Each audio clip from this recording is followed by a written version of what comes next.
Hi, folks. Welcome to another Duende live stream. We're here today with a really special event, the 7.3 release. But before we get to that and to our guests that you can kind of see here on the stream, let's do a little bit of housekeeping. First of all, thank you for folks who are joining us live right now on YouTube. We can see you in the chat, so say hello, make friends with each other, make friends with us. We really need friends, but be sure to talk in the chat and ask any questions there. We'll be monitoring the chat for questions, holding them, and then asking our guest Joe here at the end of the live stream. A common question that a lot of people ask during these live streams is this being recorded? Yes, it is being recorded. So be sure to like, subscribe, hit that notification bell, and you'll be notified when this video becomes available. We know life happens. You got to go pick up the kids, take the dog for a walk, go to that meeting.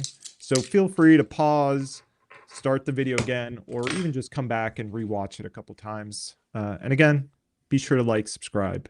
On that note, let's introduce our guest today, our very own Duende Identity Server, really hero, Mr. Identity, I call him, Joe. Joe, welcome to the live stream. Hey, thanks, Khalid, and thanks everyone for tuning in. I'm Joe. I work on identity, OAuth, and OpenID Connect, mostly in .NET. I'm active in open source. Duende sponsors me to maintain libraries you might know, like Identity Model and OIDC clients. And I contributed the PAR implementation. So that's the OAuth pushed authorization requests. I contributed the PAR implementation to ASP.NET Core. I also participate in the IETF and OpenID Foundation standards groups. But the hat that I wear the most is leading the team that builds Identity Server. And I really do love working on it.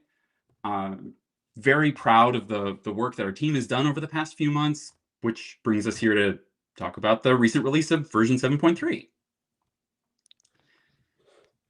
All right, Yeah. let's Oh, share those slides and we'll get into the agenda. So Joe, go ahead. Again, folks, if you have any questions, please leave them in the live chat. We'll be monitoring there. And then we'll ask them to Joe at the end of this live stream. So go ahead, Joe. Go ahead and get started. yeah, sure. So the agenda for today is to talk about Identity Server 7.3, which we launched last week. There's a few topics we'll touch on briefly. There's a new template to get started more quickly. There's Diagnostic Data, which is going to help with getting support more quickly. We added support for a new RFC. And then we'll get into the biggest topic for the day, which is our support for the financial grade APIs or FAPI 2.0 profile. I'll talk about what it is, why you should care, and how you can build it with Identity Server. And we'll also look at how you can go through a conformance testing process with the OIDF to prove that you're following the rules both to yourself and to others. Okay, let's start with the new template, Joe. I know people have kind of been excited. I know folks are new to security. Maybe they're new even to .NET. Let's talk about what we've done in the new template that can kind of help people get a proof of concept up and running very quickly. So, Yeah, so we have this much improved experience for new users in the form of a new template that you can use to start your identity server implementation. And mostly what's in the template is Razor pages that are a starting point for your identity server UI. This is things like the login page. The new templates version of all of those pages makes it easier to get started and also easier to find our help when you need it. Now, finding our help is a thing that's important that I want to focus on for a moment here, because I know it can feel kind of like risky to, oh, I got this template, but now I want to go customize it when you're getting started. The thing is that being an identity server user is way more than just, oh, I have a NuGet package that I can download, or I have a template that I can run. You're not on your own after that, because there are a a huge team of fantastic people at Duende who are going to help you need it. There's folks like Khalid here, Martin, and the whole rest of the customer success team who are going to answer your questions. And then meanwhile, me and my team are going to be being big spec nerds about OAuth and OpenID Connect. So we want to go implement all those specs because we're big nerds about them, but also with the idea that we're going to focus on the details of the standards and specifications so that you can focus on making users happy and implementing the logic that's specific to your business. So with that in mind, we have this new template, and the big changes in the template are all aimed at people who are starting up an identity server implementation for the first time. We've got a new admin dashboard, and there's new wizards to configure clients and scopes. And crucially, throughout the whole template, we've got more description, links into our documentation to make it easier to find and understand what you're looking at. Uh, when you need to get more information from us, when you need to get in touch with us, we're there for you. Should we take a look at it? Yeah, let's take a look. Course. I'm also curious, like, there's a lot in the new Quickstart. I know Martin did a great video. We're going to leave the link to that in the description below, but walk us through it and maybe point out something that you really love or think folks should check out in the new Quickstart. Yeah, that video is great. Martin has this. It's like just 5 minutes to go from nothing to having a working identity server, at least something that works on your machine, something you could demo to your colleagues or your boss if you're getting started with identity server. He does it in 5 minutes. Of course, we know identity server best. So maybe say you could have something running in an hour. But yeah, that video is fantastic, and it shows how to go from like I say, zero to a working implementation in just minutes. I ran the template before we started, and it's just .NET new, .NET run, and this is what you see when you get started. There's like I said, a whole bunch of explanation of what's going on, links into our documentation, how to get started, and then there's also a new admin interface. So if I log in, the test users in the template, obviously you would replace in production, but admin, we can log in and we can see we have this new, oh, no, we don't need to save that. Thank you. We have this new admin dashboard, which gives you this high level view of how is your identity server configured and how are you using it. We can see we've configured a couple of clients, a couple of scopes. But my favorite part about this, so if we drill into the clients, we can go to edit one of these clients. And this is just example data, obviously, but we're imagining that we've got some client that needs to have access to APIs. So you can grant that access by just checking a box to say, oh, this client needs this scope, or you could go change any of the other configuration that's here. This is an internal application, so we're not going to require consent, and etc. Right? We have all the most commonly used options here. I'll go ahead and save this, and then this is my favorite part, is if you click this little show button down here in the corner, and if we scroll down, you can just grab this sample code and go use it in, I mean, this is an imaginary client, but if you had a ASP.NET client application, you could grab this code and just put it into your pipeline, and it's all ready to go and configured with sensible defaults. So you see we're adding the authentication handlers, setting up the cookie to use the host prefix, which is a good security practice, and then we're configuring, crucially, the OpenID Connect handler to talk to this identity server instance. I happen to be running on localhost 5001, so hey, our authority is 5001. And things like the scopes that we picked up here are reflected in the scopes that we're going to ask for down here. So it's a great way to get started quickly. You just grab this and sort of bootstrap yourself in the client application that needs to connect into your identity server. Yeah, I really love this configuration as someone who's in customer success and helps people diagnose these issues. Just giving them this code to start off with definitely is going to make my life a lot easier. So, and thank you to Stuart Frankish, who is one of the developers who worked on that tirelessly to get that template up and running. So thank you to him. Yeah, shout outs too. Way to go. Yeah. Yeah, folks, put the clap emoji in the chat if you have time. Oh yeah. I'm like, let's make lots of noise on my microphone. So sorry guys. No, you're fine. You're fine. So, It's all good. templates are cool. Go check them out. They're on NuGet. Watch Martin's video. He'll walk you through getting it set up the whole way from installing the templates, running it, and then running the application itself. On that note, Joe, there's other stuff, especially selfishly for me as someone who's in customer success. Diagnostic data is a big part of 7.3. Tell us a little bit about that feature. Yeah, absolutely. So the hope with the diagnostic data is to make your life easier and make our users' lives easier when people need to get support from us.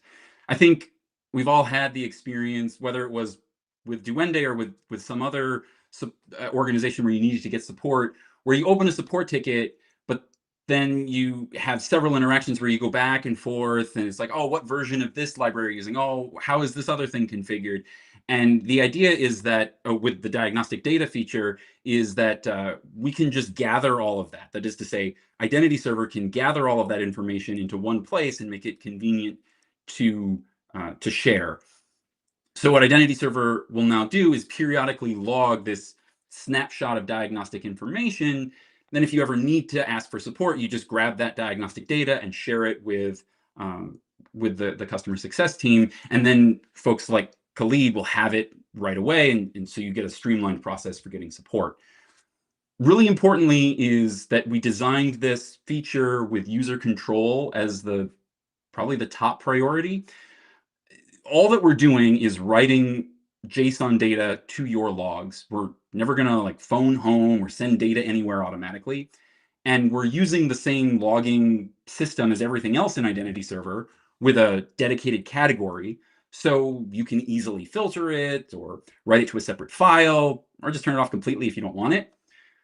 Then also for full transparency, the output is human readable JSON, and we document every single data point that we're logging. So it's yeah, it's a utility to improve the support experience, and our users remain in complete control. Yeah, I'm happy that the days of psychic debugging for me are coming to an end. Although I've gotten pretty good at it. I can, if folks are interested, I can give you next week's lottery numbers. No, I'm just kidding. But so yeah, this is a cool feature. Folks, definitely check out the diagnostic data. Again, this is all in your logging, so you're in control of this. This isn't phone home telemetry or anything like that. So. Exactly. Um, on that note, let's get to the spec nerd section of this live stream. My favorite. RC, yeah, RC 9701. It sounds like a rejected Star Wars droid, but what is it? What is it, Joe? Tell us a little bit So about this spec. in a nutshell, this is a specification that lets you get a signed response from the token introspection endpoint. Mm-hmm. Normally, when an API introspects a reference token, which is already not the most common thing. I guess the most normal thing is that your access tokens are going to be JOTs, and so they don't need to be introspected, right? You can validate them just by validating their signature, and you can decode them and see the claims inside them.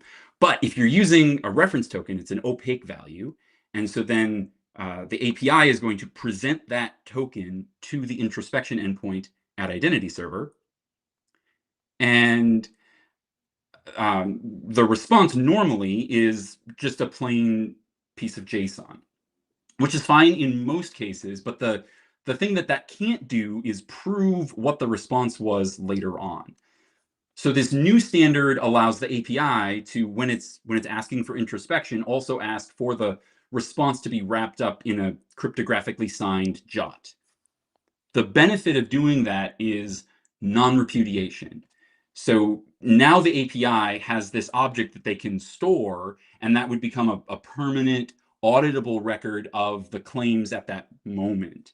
So if you're building some system with high compliance or legal requirements, this especially comes up in a context where there's like legal liability associated with the claims in the token. I think of situations like if you're electronically signing a document or if you're issuing some kind of official credential, you probably want to store something that is going to have that non-repudiation property associated with it. And so this can be really valuable in that scenario. So it's kind of an example of our approach in general to things. It's like I say, it's not the most commonly used standard, but I'm a big nerd for the standards, so I'm excited about it. And I think our users are going to, the people who do need it, they really do need it. So Yeah. of course we're going to support it. Yeah, I mean, a big mantra here at Duende is us being spec compliant. And thanks to people like Joe and the identity server team, we continue that and continue to build on these specifications. So speaking of specifications, let's get to the big ticket item, the tentpole for 7.3, FAPI 2.0. Joe, tell us a little about this specification, why people should be interested in it, and Sure. then maybe we'll go through how do you implement this with Identity Server. Yeah, absolutely. So FAPI stands for the financial grade APIs, which is both the name of the standards and also the name of a working group at the OpenID Foundation. And it's that working group is focused on providing guidance for how to protect high value resources. It started out with a focus on banking scenarios, so hence the name financial, but then other users realized that there were similar security requirements for other high value domains, things like if you're protecting government resources, or a real big one is healthcare data. Mm-hmm. And so why do we need this kind of guidance? I don't think I have to make a huge case for why security is important. But yeah, I think we can all agree that it is. Just in case, I'm going to say a couple things. The software that we build handles really valuable information, and the consequences of a security failure can be really significant. Real people are trusting us with their privacy and with their financial well-being.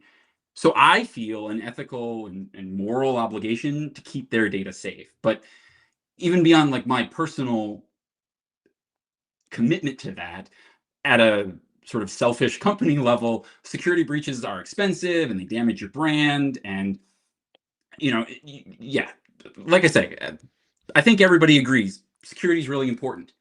But the problem is, it's not just important, it's also hard. Getting security details right is very complex.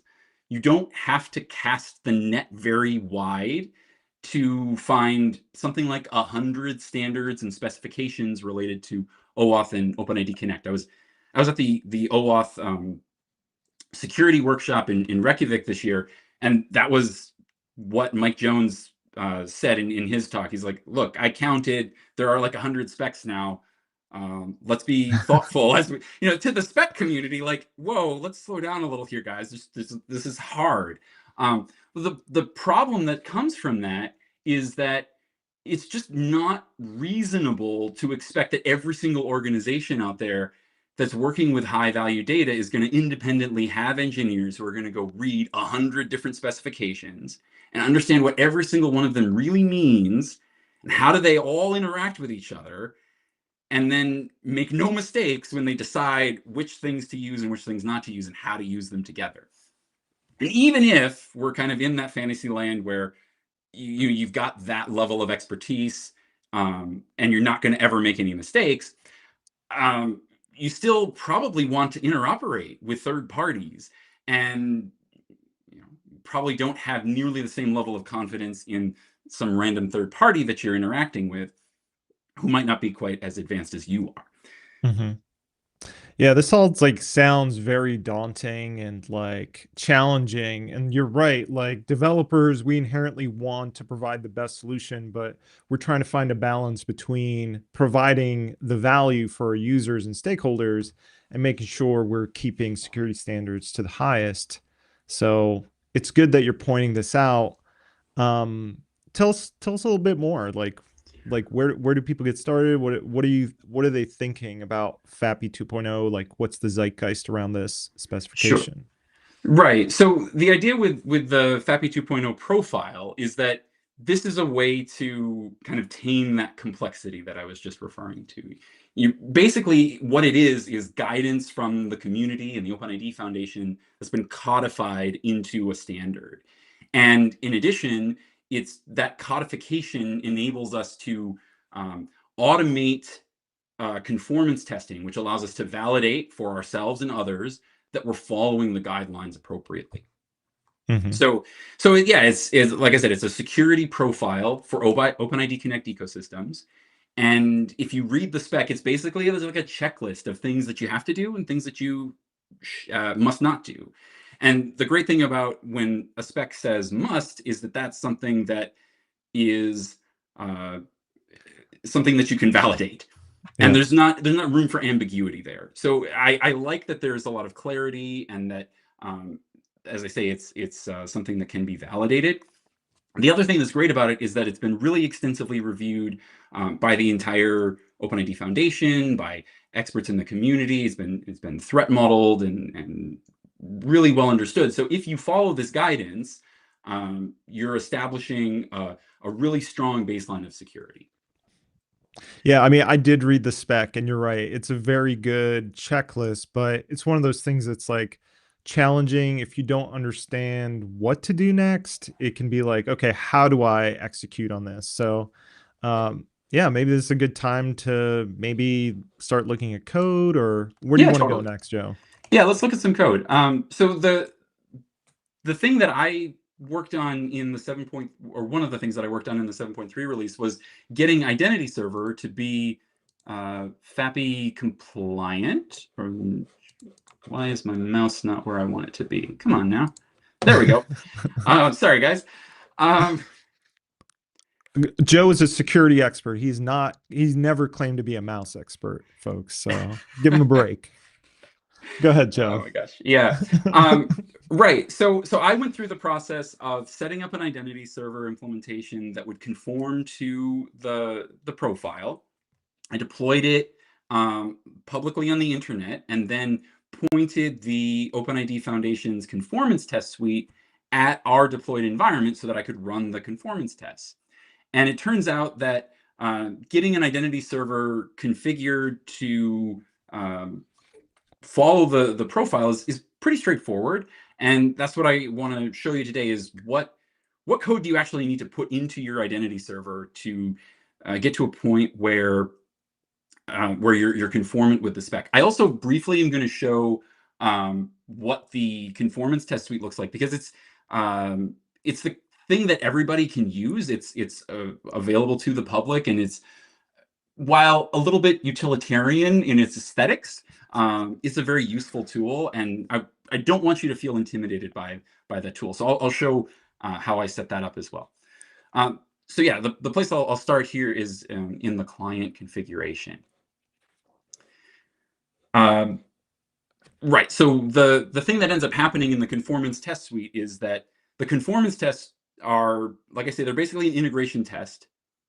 The conformance software itself asks your identity server implementation for tokens, and then goes and uses them against some resource server. It's going to do so. We all know how to test software, right? It's gonna test the happy path, and then it's going to test a whole bunch of edge cases. So if it asks for tokens in the right way, it expects things to succeed, but then it's also going to, like fail to bind things to a depop uh, proof, or it's going to, neglect to use par, or misuse some of these various artifacts in a whole bunch of different ways that are banned by the spec, and validate that you're actually following all of those rules.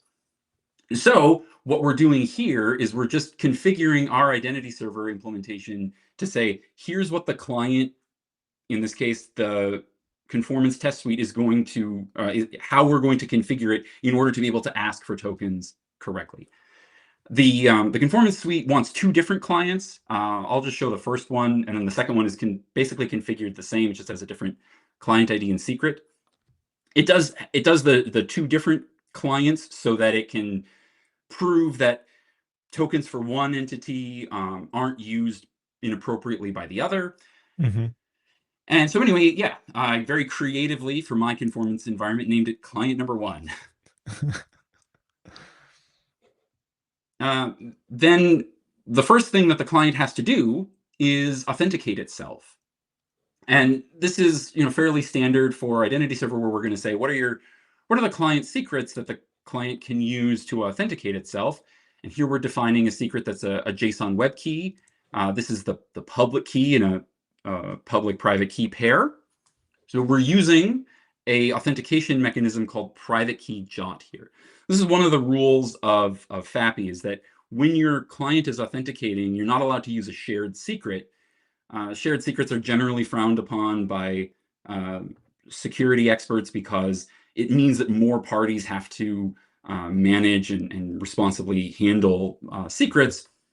So it's just better if you do something with public key cryptography like private key jot. So the idea is uh, your client application has the private key. It signs a jot using the private key that says, I'm authenticating as client one. And then it sends that jot along with its request to get access tokens. The jot signature can be validated using just the public key. And if it's valid, then we've authenticated the client. Yeah. Does does this client have to be a confidential client then? Oh yeah, that's a good point. Yeah, that's another rule in FAPI. So um, OAuth has this distinction between confidential clients and public clients. Confidential clients are clients that can keep a secret, and that is required by FAPI. So if you're doing something in the browser, like you have a SPA, you're going to need a back-end process where you can securely store a secret. The pattern for doing that is the BFF pattern. We have a whole framework for building and implementing that security framework, a little bit outside the scope of what I want to talk about today. But yes, Mm-hmm. you've got to authenticate the client. You can't have a public client like a SPA building it natively in the browser. Mm-hmm. Okay, very cool. So yeah, continue, Joe. Sure, absolutely. So after authenticating, the thing uh, that the client will want to do is use some sort of OpenID Connect or OAuth flow to obtain tokens. And here's a place where the FAPI profile gives you options for what to do. There's some options, but then also some hard and fast rules. So the hard and fast rule is you're not allowed to use the resource owner password flow. If you're not familiar with the password flow, this enables you to do something like, usually I see it in a mobile app, where the mobile app is going to have a natively built login screen that has a username and a password box. The user enters their username and password right in the app, and then the app makes a HTTP request to the token endpoint and says, here's the user's password, please give me a token for them. This is bad for a number of reasons, not least of all because it's built around the idea of using a password as opposed to something good and modern like a passkey. There's no facility within the flow to do anything other than passwords. So you're stuck with this like kind of antiquated way of authenticating Yeah. your users, and you're also kind of training them to expect to be phished. What I mean by that is you want your users to expect to only ever enter their password on, I don't know, identity.example.com. If they're somewhere else and someone else is asking you to enter your password, well, you should be suspicious of that and you should not do that. If you're on some attacker's website and they're trying to phish you, we are telling our users, hey, the way to prevent being phished is look at the URL bar. Are you at identity.example.com? If the answer is no, don't enter your password there. Well, if you're using the password flow, you're not at the identity provider, you're in the native app. And like I say, you're training the user to expect to be phished. So Mm-hmm. a lot of good reasons to avoid the resource owner password flow. That's been something that I think the broader community has coalesced around for a number of years, and it's something that is just may not use this. The spec is totally crystal clear about it. Now, beyond that, there are a number of different flows in OAuth, and you have the freedom to choose which one you want. But it's better to use the code, probably best to use the code flow in most scenarios. And the reason for that is that the entire FAPI profile was rigorously validated by researchers at the University of Stuttgart in Germany.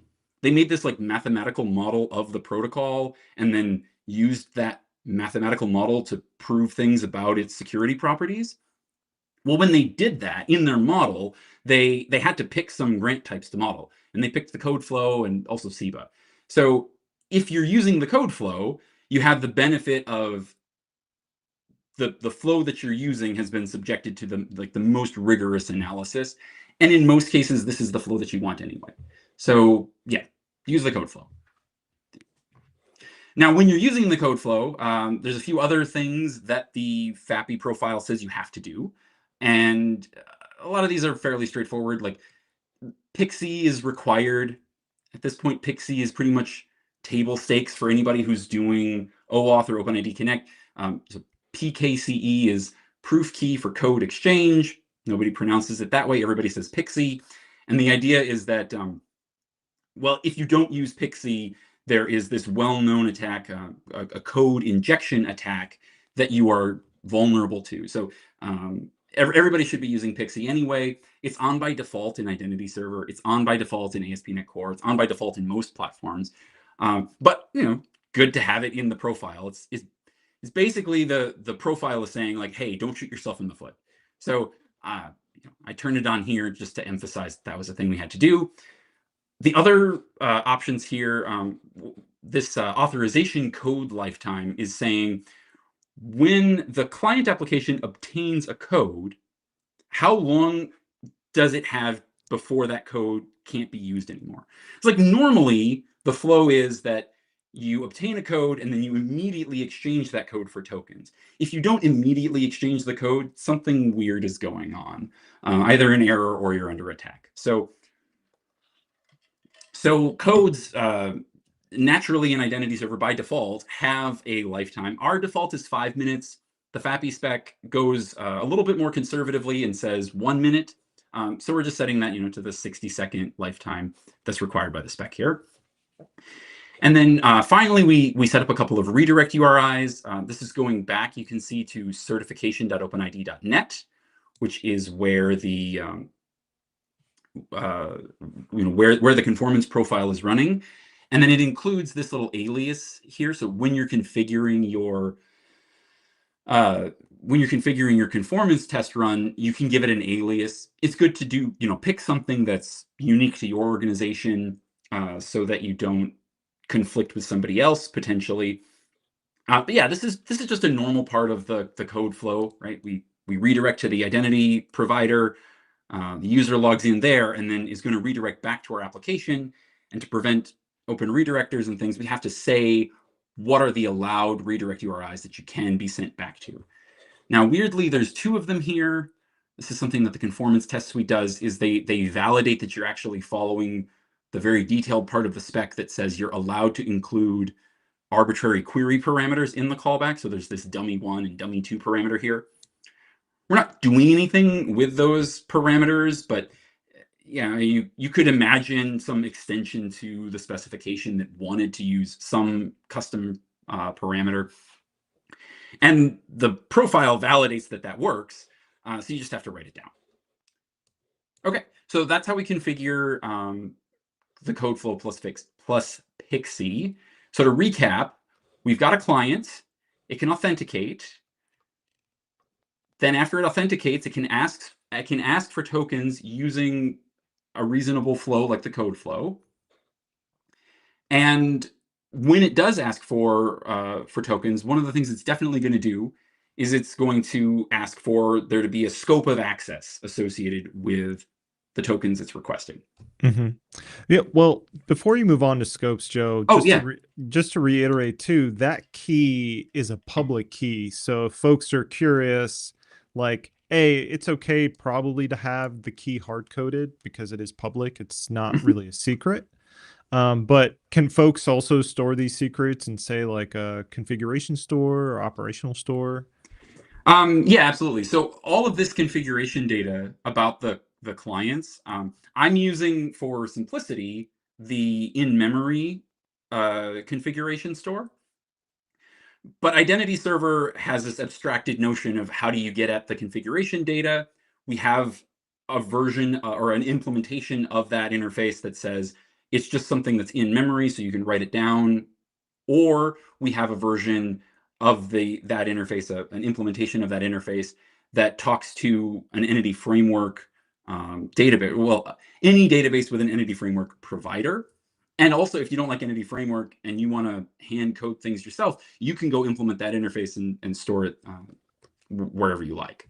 All right, very cool. All right, let's move on to scopes because Hmm. that's next on the list here. Let's see Yeah, what we totally. got. Yeah. So the thing with the scopes that I'm doing here is really basic. In a real production environment, you're going to have a collection of scopes that describe uh, at a coarse grained level which components can make requests to which other components. In the conformance test suite, the conformance test suite isn't concerned with what scopes you've defined in your environment. So all that I need to do is, I mean, the conformance environment is going to do OIDC, so we need the OpenID and profile scopes, and it's going to obtain refresh tokens and validate that they're bound correctly. So we need the offline access scope, so we turn that on. But beyond that, we don't need anything. And the reason we don't need anything is, as I said, this is a really simple setup that I was doing for validating the conformance specifically of Identity Server, and I wasn't trying to create like a fully fledged environment. But in order to do that, we need a resource to send these tokens to. That's one of the things that the conformance suite uses. And I'll just briefly show that to kind of highlight like, hey, we're not using any other scopes in it. So in addition to the identity server part of the solution, there's also this resource, which is really, if you've ever done .NET New Web API, this code is going to look very familiar. That's where I started, and I didn't make that many changes. Notably, we added the jot bearer authentication handler. This I'm going to skip over. This is where we're setting up Depop. We'll get back to that. And then, yeah, we're just mapping some basic endpoints. Like at the root, I'm giving a version number for my own convenience, and then I map to the weather forecast endpoint, which I just used from the .NET New Web API. But crucially, I added require authorization here, which means that we have to authenticate with some token, but I haven't created a detailed authorization policy here. So we're not looking for specific scopes or resources or anything of that nature. Um, we're just uh, we're just saying, hey, did you give us a valid token? Mm-hmm. So that's why our scopes can be real simple in the configuration here. Okay, cool. You mentioned Depop. Like, first of all, explain what Depop is for folks who maybe this is the first time they're hearing about it, and why is it important for the FAPI spec compliance? Yeah, so Depop is a mechanism for doing what we call sender constraining tokens. Normally, a token is a bearer token. So the bearer, the holder, the entity in possession of the token is able to use that token to get authorization, regardless of if the token is was originally issued to that entity. So attackers exploit this, right? If you get a if you if you look at the history of OAuth and OpenID Connect, I think probably the most common attacks against ecosystems that are using OAuth and OpenID Connect all revolve around some form of token exfiltration. So attacker manages to find some mechanism to get a token out of an environment, get a hold of a token, and then abuse it by sending it to your resources to try to authorize itself. And the problem then is that is basically that they're bearer tokens. So you can You can solve that problem by saying, no, no, this is no longer a bearer token. This token is bound to a specific client. The way that you do that is by proving possession. DPoP stands for demonstrating proof of possession. So you prove possession of a cryptographic secret throughout the life cycle of the token. When the client asks for a token, it proves it's in possession of a private key in a public-private key pair by creating what's called a proof token. This is another JOT, kind of similar to the client authentication, where we're proving we're proving things by signing a JOT that can then have its signature validated with its public key.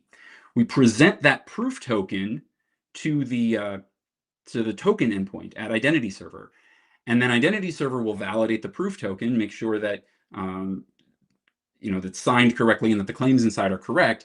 And if so, it stamps onto the access token that it's creating an additional claim that is called the confirmation claim, CNF. And the confirmation claim says that we're using DPoP, and it identifies the secret, the proof key that was used to obtain the token. Then, when the client wants to use the token, it produces another proof. It says, I'm client number one, and the time is whatever the time is. I'm making a request to example.com/foo. So you put all the information about the specific request you're making into this proof, and include it in your request to the API. So now the API, when it looks at the incoming token, not only does it validate the access token's signature, it also sees that inside this access token, there is a confirmation claim that says that you should be sending me a DPoP proof, and that DPoP proof needs to be signed with the same private key that was used to obtain this access token. So again, you validate that by doing the public key cryptography signature validation thing, and in that way you prevent abuse of tokens.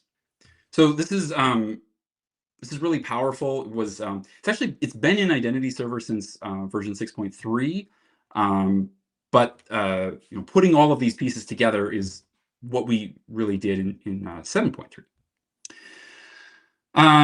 Now, there are a couple of places where I've made decisions here where the FAPI profile actually gives you options. So when it comes to sender constraining and when it comes to client authentication, you can do what I've done here, or you can use something called MTLS, which stands for mutual TLS. Generally speaking, I think most people will use DPoP and private key JOT, which is why I'm showing it here. But the idea with MTLS is that in addition to the servers having, that is to say, like the identity server having a TLS certificate so that it can do HTTPS, it can secure itself with HTTPS. The incoming client application will also have a TLS certificate, and so both sides of the HTTPS connection mutually authenticate. And then because you've authenticated that way, you can use that to authenticate your OAuth client, and you can also use it to prove that the token was issued to the correct party that's now using it. And like I say, people don't usually, people generally speaking are mostly going to use DPoP and private key JOT because it's easier. The thing with MTLS is that you need sophisticated private key or public key infrastructure, PKI, to be able to distribute all of these certificates to all of the different parties involved. And that's hard. A lot of organizations don't have PKI all ready to go. And so instead, it's much easier to have DPoP and private key JOT because the secrets there are just managed by the clients themselves. Mm-hmm. Yeah, that makes sense. I mean, I know certificate management, even on a local dev environment, is a big Oh my God. pain. Yes. So I can only imagine needing to scale that out to a production environment. So Yeah. Yeah. Some organizations have done that, and like if you already have good PKI in place, and like yeah, go nuts, use MTLS, and that's a good option too. Both ways are supported in Identity Server, but you got to pick one. So this is what I picked for this demo. All right, very cool. So the last thing here, I see PAR is on the table. You had mentioned you had contributed this to ASP.NET Core, but tell people a little bit about push authorization requests. What is it? Why should they Mhm. care? And what does it do for a lot of folks? Yeah, pushed authorization secures the front channel in the code flow. What normally happens, or if you're not using PAR, what happens is the client application redirects the user to the authorization server, and a whole bunch of information about the code flow that's happening is now uh, visible in the URL, and an attacker in the web browser can probably get at those parameters. So things like the scopes and resources that you're using would be exposed to the attacker. There's some potential that there would be sensitive information in there that an attacker would eavesdrop on. And there's also some potential for an attacker to manipulate those parameters and do bad things to you. So instead of doing that, what you can do is use what's called pushed authorization. And essentially what happens in pushed authorization is that before that redirect on what we call the front channel in the browser, there is a back channel call, a server to server call. And essentially what the back channel call is saying in effect is, hi identity server, I'm your client. Um, I am about to send a user your way to the authorize endpoint, and here are all the parameters that I want to use when the user does get redirected. Mm-hmm. Then identity server validates all those parameters just like it would have validated them in a non-par flow. And I'll talk about the happy path. In the happy path, it says, yes, these are valid, great. I will store these parameters for when your user does arrive. And here is an opaque identifier that you should use when you do that redirect instead of giving me all those parameters. So that's exactly what the client then does, is when it does the redirect, instead of scopes and resources and all the other properties, all the other parameters that you would send in your authorized request, instead is just, here is one opaque identifier. So now an attacker in the browser has nothing to eavesdrop on because it's opaque, and these opaque identifiers are very high entropy values. So there's nothing for the attacker to like try to manipulate. Like there's no statistical likelihood of any kind of a collision if they screwed around with it and tried to give a different value there. So um, this is a relatively new standard. We added it to Identity Server in version 7.0. I wrote the Identity Server implementation, and then as soon as I had Identity Server doing this, I realized that I wanted to make my my .NET applications use PAR. And when I went to go do that, I discovered that I wanted to make modifications to how the OpenID Connect handler behaved in order to really implement that. The OpenID Connect handler is awesome. It has a ton of uh, extensibility points in the form of a whole bunch of events. So at every single moment in the protocol flow, it'll say, and now also run custom code if the user has registered an event here, and at the next point, and the next point, and the next point. But the thing that I discovered when I went to do PAR in OpenID Connect or in ASP.NET was that the events that I needed were not quite granular enough. I ended up copying a bunch of code out of the handler in my initial implementation. And so then I talked to the ASP.NET team and I said, hey, like, can we add this support to the handler? And they said, sure. And so I implemented that, and now it's on both ends. So if you're in .NET 9 or later, and you're using a an OAuth authorization server that advertises support for PAR via discovery, it's just going to automatically use it. Mm-hmm. Excuse me. I will say what's nice is like that you added it and it's just out of the box with ASP.NET Core. That's awesome. But for folks right now who are kind of in the middle of upgrading and modernizing their applications. .NET 10 is right around the corner, so maybe this is a good time to look at your clients, look at your identity provider, if your identity server instance, and just maybe do all these upgrades and kind of harden your security kind of across the board. So now's a really great time to do this work. So Yeah, that's a good point. Yeah, .NET 10 will be out in November, and in that'll be a November, long-term yeah. support I, release. A lot of cool yeah, stuff in it. I can't believe we're halfway through the year already. I know, right? Like I thought it was March. Uh, Joe, you showed us how to update a client. So far, it looks really easy. It's just setting a few properties, maybe generating a private public key pairing. mhm. Is there any work that folks need to do at the global configuration level to be FAPI spec compliant? Yeah, so this is some of the things that we ran into when we put all these, like the big rocks that I was just showing, things like Depop and PAR. We had built those in previous versions of Identity Server, but when we put them all together and said, let's run the conformance test suite, we discovered, oh, there are a few details that we're not quite conformant on, and a few things we need to add um, in the form of some new options. So that's these options. Well, really, these three are the new options. These options here, basically, there's two things going on here, even though it's 5 lines of code. One thing is that FAPI says that you must use a particular set of algorithms when you are handling or signing a JOT.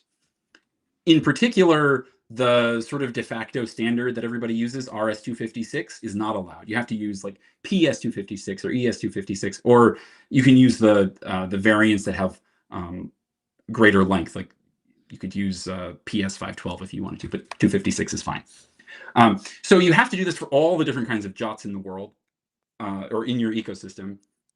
And we already had this option. Whoa, there's a lot of pop-ups. We already had this option for which signing algorithms to use, which controls when we sign access tokens and ID tokens, what happens. But then when you're signing your, or when Identity Server is validating the incoming Depop proofs, or when we're validating incoming client assertions, or if you happen to be using jar request objects, when you're validating request objects, those all also have to follow this rule of not using RS-256. So those three kinds of JOTs, we added support for controlling how you would validate them in terms of what algorithms are allowed. For simplicity, I just used the same single algorithm here. They're all PS256, PS256, etc. You know, these are collections, though. You could add multiple algorithms here, and that would be potentially supported or allowed under FAPI. The main thing is just don't use RS-256. Okay, so that's one set of new options. The other new option is that when we're validating JOTs, a lot of the JOTs that we look at have an IAT claim. That's the issued at time. So if the JOT was issued too far in the past, we want to basically treat it as expired, or if it was issued in the future, that indicates something strange is going on. So that should be disallowed as well. Um, Flux capacitors, Joe, I think is the answer. Great, No. Scott. um, Yeah. Well, not a flux capacitor. What probably is happening is if you see a JOT from the future, probably somebody's clock is wrong, which is a real thing that happens. We get Yeah. clock skew when we involve multiple servers, and there are rules in the FAPI spec about how much clock skew is permitted. You have to permit up to 10 seconds, and there's a maximum of, if I recall, it's 60 seconds. So I just set it to 10 seconds here, and that worked great in my environment. If in your ecosystem you have a lot of clock skew, you could set it higher. It'd have to be under 60 seconds though to be conformant. Then yeah, the only other thing when you're saying add identity server, like at the top level, just a word to the wise, make sure you don't forget to call @jot bearer client authentication. This is setting up the infrastructure, the services that are needed to do private key JOT authentication. Those aren't registered by default because not everybody uses them, but we are, so got to do this. Wow, yeah, so that's all of the configuration that you need at the individual client level, and then also some global settings for how we configure JOTs. And that pretty much brings me to the end of the demo. I know we're only 5 minutes left in the stream, so maybe if we've had questions in chat, be happy to answer questions. Yeah, we have one good question, and I think it kind of summarizes the FAPI spec. Nyasha asks, I always wondered what would happen if someone stole a token. Does this, I'm guessing FAPI, mean that if a token is stolen, it can't be used by an attacker? And you kind of walk through public-private keys and Depop and Pixie. I mean, how would you answer that question, Joe? That's a great question. That is exactly the purpose of the sender constraining of a token, and that's one of the biggest security benefits that you get from following this profile is that yeah, if an attacker steals your token, they don't have access to the private key, the Depop proof key, that is something that only the client application has. So the attacker can't produce a Depop proof, and then without a Depop proof, the API can't or will reject the request if you set up the API correctly. Actually, I'm glad you asked, because in my resource server, I'm doing that, and I glossed over that when I first showed the code for the API. So this again is my resource server in the program CS. We're adding authentication. We're saying we're going to use the JOT-bearer handler. So far, this is all normal, but then I'm calling this function here, configure Depop tokens for scheme. So we're referring back to this scheme, and we're saying we're going to use Depop. We're going to validate that there's an incoming Depop proof when we, like in order for the token to be considered valid. Configure Depop tokens for scheme is coming from, let's see, this guy right here, Duende ASP.NET Core Authentication JOT-bearer, which is a NuGet package that we publish to facilitate all of this. So Identity Server supports Depop in the box. Our open source Duende Access Token Management library at the client side supports Depop for obtaining a token and using Depop to obtain that token. And then for generating the proof key, sorry, not the proof key, but the proof token that it's going to send to the resource server, and then this additional package at the resource server is going to validate that the token was, or rather that the proof was valid. Okay, very cool. Hopefully that answered the question. Yeah, from what you showed, it doesn't look like a lot of code. The last question I have for you, if you had to rate this on a scale of 1 to 5, 1 being super easy, 5 being the hardest task you'll ever have to do in your life, where would you rate kind of migrating an identity server instance right now over to the FAPI specification? Yeah, so if you've upgraded to 7.3, everything that you need is already in the box, and most of the complexity is in thinking about your whole environment, because the FAPI rules apply not just to your identity server, but also to your client applications and to your resource servers. So, I mean, I went into a lot of detail about every single option here, but really there's, 3 or 4 options. I'm in the wrong place, but there's just a few options globally at identity server, and then when you're configuring your clients, like 3 or 4 things to remember to do. Then yeah, like I say, the majority then of the work is in making sure that all of the clients are also following those rules, and all of the resource servers are following the rules. So I guess if I was going to rate it from 1 to 5, I'd put it at about a 2, because there's a lot of components involved, but for each one of the components, there's a straightforward thing to do. I was just mentioning, we have library support at the client and at the resource server, and then it's built into identity server now in 7.3. All right, cool. So I want to see people upgrading their security. Leave comments below in this video. Tell us how that goes. I know, Joe, you didn't get to the conformance testing, but let's save that for another live stream. If folks are starting to do this upgrade to the FAPI conformance specification, maybe we'll do a future live stream where we show people how to use that conformance testing tool to validate that they've implemented it correctly. So leave a comment below. Let us know if that's something you're interested in seeing in the future. And on that note, I think it's time to wind down. So first of all, thank you, Joe. It's always good to talk to Mr. Identity. If you folks are interested in more information, you can visit the link that's on the screen right now. To get information about the release notes with Identity Server 7.3, currently available. If you go to NuGet, you can check out the packages there. You can go to our GitHub, read the release notes, and I believe we also have a release blog post on duendesoftware.com. Yeah, we do. Yep. Be sure to follow us on all the socials.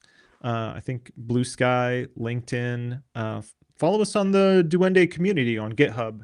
A lot of great discussions there. If you need support, help, or even want to help someone else in the Duende community, feel free to make friends, build lifelong friendships and professional connections there. That's a lot of good stuff happening. And on that note, again, I want to thank you, Joe. Thank you so much. I appreciate Yeah, it. thank you, Khalid. I wanted to Yeah.